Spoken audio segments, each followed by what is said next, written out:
सदी आप सभी को आने वाली नवरात्रि की खूब सारी शुभकामनाएं। इस वीडियो में कलश स्थापना की सही विधि, शुभ मुहूर्त, संपूर्ण नियम के साथ आप सभी को बतलाना चाहूँगी। जैसे कि कलश स्थापना शारदीय नवरात्रि हो या कोई भी सरल सी पूजा में बहुत महत्वपूर्ण भूमिका रखती है। कहा जाता है खास तौर पर घट स्थापना, कलश स्थापना स्वयं माता रानी के स्वरूप के रूप में होता है। तो सबसे पहले कलश स्थापना में जो सामग्री की आवश्यकता होती है वह एक बार आप सभी देख लीजिए। सबसे पहले एक जल कलश, जिसमें आप सभी को गंगा जल मिला लेना होगा। मैंने पहले से मिला लिया है। और सामग्री में दुर्वा की आवश्यकता होती है और साथ ही 1 रुपए का सिक्का, थोड़ा सा चावल, हल्दी की गांठ और साथ में फूल की आवश्यकता होती है। तो यह सभी चीजें मैंने एक साथ रख ली है। साथ ही आम के या जो है अशोक के या आप सभी किसी भी वृक्ष के शुभ पत्ते जो शुभता के रूप में जाने जाते हैं वह ले लीजिएगा। सबसे सुंदर तो अशोक के पत्ते या आम के पत्ते माने जाते हैं क्योंकि वह लंबे समय तक चलते हैं। अब यहाँ पर अगर आप 9 दिन तक माता रानी की पूजा आराधना करते हैं, घट स्थापना विशेष रूप से सुंदर हरे पत्ते रहें, तो आप सभी क्या करें कि बिल्कुल मुलायम नाजुक पत्ते ना लें, वह बहुत जल्दी मुरझा जाते हैं। थोड़ा सा कड़क कड़ले पत्ते लें ताकि जो है नवरात्रि के 9 दिन तक हरे भरे रहे। पहले इस बात को आप ध्यान रखते हुए कीजिएगा। अब आप सभी ने जो लोटा लिया है, माटी का भी ले सकते हैं, जैसा आपके पास है ले लीजिए। कंठ में मौली बांध लीजिए, स्वास्तिक बना लीजिए और गंगा जल और जल मिश्रित कर माता रानी का ध्यान स्मरण करते हुए सभी चीजें इस जल के अंदर आप सभी विराजमान कर लीजिए। और साथ ही आप सभी को कलश स्थापना का शुभ मुहूर्त भी साथ के साथ बताते हुए चलूं। कलश स्थापना को 15 अक्टूबर 2023 को शुभ मुहूर्त रहेगा। अभिजीत मुहूर्त के रूप में जिसे जाना जाता है कलश स्थापना का, माता रानी को बुलाने का, वह 11:44 से 12:30 के आसपास हो रहा है। आप ब्रह्म मुहूर्त में भी पूजा कर सकते हैं, परंतु यह समय अभिजीत बहुत शुभ समय के रूप में जाना जाता है। इस समय आप माता रानी को घर पर बुलाएं, अति शुभ रहेगा कलश स्थापना के लिए। अब आप सभी को कलश स्थापना कहाँ करनी है, माता रानी जैसे विराजमान कर ली हैं तो आप सभी को माता रानी के दाहिने हाथ की तरफ इसे विराजमान कर लेना। आप सभी का यह जो है अब बायां हाथ होगा और माता रानी का दाहिनी तरफ आपको कलश की स्थापना कर लेनी होगी। इन छोटी छोटी चीजों से ही पूजा पाठ परिपूर्ण होता है। तो आप सभी ध्यान रखते हुए अपनी पूजा आराधना संपन्न करें। सबसे पहले आप सभी किसी भी पूजा को करें तो पूर्व या उत्तर दिशा की ओर अपना मुख कर ले। आप सभी को कलश स्थापना में अष्टदल कमल जरूर से बनाना चाहिए। चावल की ढेरी या गेहूं की ढेरी रखें, उसमें 9 जो है आप सभी 8 जो है लाइन खींच लीजिए और एक फूल के स्वरूप में अष्टदल कमल के निर्माण के रूप में कर लीजिए। अष्टदल आपसे नहीं बन पाता है तो कोई दिक्कत की बात नहीं है, आप चावल की सामान्य ढेरी रख दीजिए, शुभ माना जाता है। चाहे तो फूल रख दे, अति शुभ होगा। आप सभी को कलश स्थापना में जो पंच पल्लव आपने लिए हैं, अशोक या आम के पत्ते लिए हैं, वह आपको रोली या चंदन या हल्दी से टीक लेने होंगे अर्थात तिलक लगा लेना होगा, जो कि शुभता के रूप में जाने जाते हैं। 5 या 7 या 11 की इनकी संख्या रखिएगा। साथ ही आप सभी इसके ऊपर नारियल भी जरूर से रखेंगे।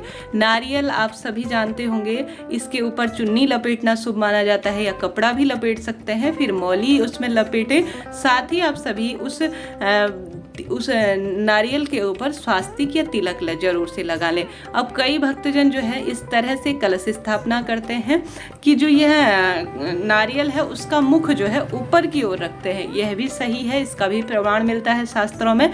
आपके यहाँ जैसा चलन है उस अनुसार कर सकते हैं, नहीं तो इसमें आप सभी जहाँ से जिस स्वरूप में जो यह नारियल है अर्थात गोला है वह उदित हो रहा है, उग रहा है, उस विधि से आप सभी जो है इसे रखने का प्रयत्न करें।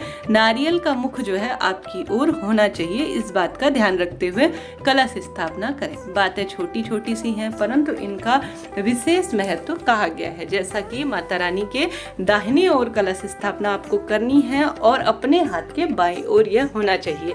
ठीक है।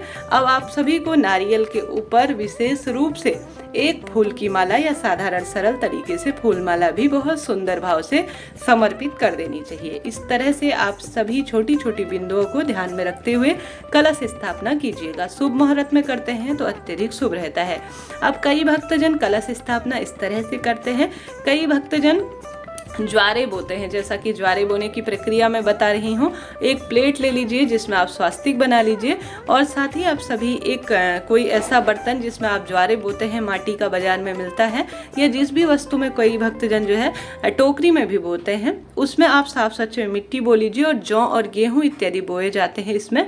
और साफ स्वच्छ इसका विस्तार से वीडियो आपको दूंगी। इससे पहले आप सभी स्वास्तिक इत्यादि बनाकर मिट्टी इत्यादि को छान कर संपूर्ण भाव से इस तरह से ज्वारे बोने की यह प्रक्रिया होती है। इसमें जो है आप सभी चाहें तो कलश को रख सकते हैं, इच्छा आपकी है। और 9 दिन तक यह पूजित होते हैं और माता रानी के स्वरूप के रूप में खेतरी जानी जाती है। अलग अलग नियम शास्त्र प्रमाणिक कहे गए हैं जो कि अपने आप में परम सुखों की प्राप्ति होती है। माता रानी के यह 9 दिन सब कार्यों की सिद्धि के लिए है और जीवन में सब कामना सुखद फलों की प्राप्ति में माने जाते हैं। तो आप सभी को इस तरह से सरलतम भाव से माता रानी को जहाँ पर भी विराजमान कर रहे हैं उस स्थान को साफ स्वच्छ कर ले, सुसज्जित कर लें, पाटा इत्यादि बिछा कर पीले या लाल रंग का अपनी इच्छा सामर्थ्य अनुसार माता रानी को बुलाने, रिझाने, मनाने का प्रयत्न कीजिएगा। निश्चित ही माता रानी आएंगी और आपके भाग्यों में परिवर्तन करेंगी। इस तरह से यह कलश स्थापना की सही संपूर्ण विधि होती है। अब जो भी आम के पल्लव या अशोक के पत्ते ले रहे हैं, मैं आपको दोबारा बतलाना चाहूंगी, उन्हें पूर्ण रूप से कड़क स्वरूप में लीजिएगा। आप सभी जो है शुभ रहेगा। 9 दिन तक यह पूर्ण रूप से हरे भरे रहते हैं। अब कई भक्तजन, जैसा आप देख रहे हैं स्क्रीन पर मैं दिखा रही हूँ, कलश को जो है इस तरह से खेतरी के ऊपर रख देते हैं। कई भक्तजन जो है कलश को इस तरह से अलग माता रानी के आगे रखते हैं और खेतरी अर्थात जो ज्वारे बोए जाते हैं उन्हें जमीन पर रख देते हैं। तो इच्छा अपनी है, अपने सामर्थ्य अनुसार आप कहीं भी इसे रख सकते हैं। बस कलश स्थापना का ध्यान रखें। आप इस तरफ जो है माता रानी के जो दूसरी तरफ है उस साइड आप सभी ज्वारे बोने के लिए रख दीजिए और साथ ही कलश स्थापना आप जो है इस तरफ रख लीजिए। अपनी इतनी क्षमता सामर्थ्य अनुसार रखें, कोई दिक्कत की बात नहीं है। माता रानी है, माँ के स्वरूप में है, सब पूजा स्वीकार करती हैं। सरल भाव सच्चा मन आप रखिएगा। इस तरह से यह जानकारी थी। वीडियो उचित उपयोगी रही हो तो कृपया लाइक करें, शेयर करें, सब्सक्राइब करें। धीरे धीरे चैनल पर सभी वीडियोस आ रही हैं जिसमें पूजा विधि, उपाय, नियम इत्यादि संपूर्ण रूप से दिए गए हैं। आप सभी उन उपाय, वीडियो और साथ ही पूजा विधि को देखिए और संपूर्ण रूप से लाभ उठाएं। माता रानी खुशियों के भंडार भरेंगी। प्रार्थना करें, आराधना करें। यह दिन अपने आप में चमत्कारी है। कलश स्थापना आप नहीं भी कर पाते हैं तो कम से कम इस स्थान पर एक लगातार जल का लोटा, कहा जाता है कलश के अंदर जो कलश स्थापना, घट स्थापना हुई है, उसमें सभी देवी देवता, नवग्रह, हम सभी कुल देवी देवता, पितरों का आवाहन करते हैं, उनका वास माना जाता है। और नारियल के स्वरूप में जब यह घट स्थापना, कलश स्थापना होती है तो इसमें सभी देवियों के सभी अवतार माने जाते हैं, इसलिए इसकी महत्वता सर्वश्रेष्ठ कही गई है।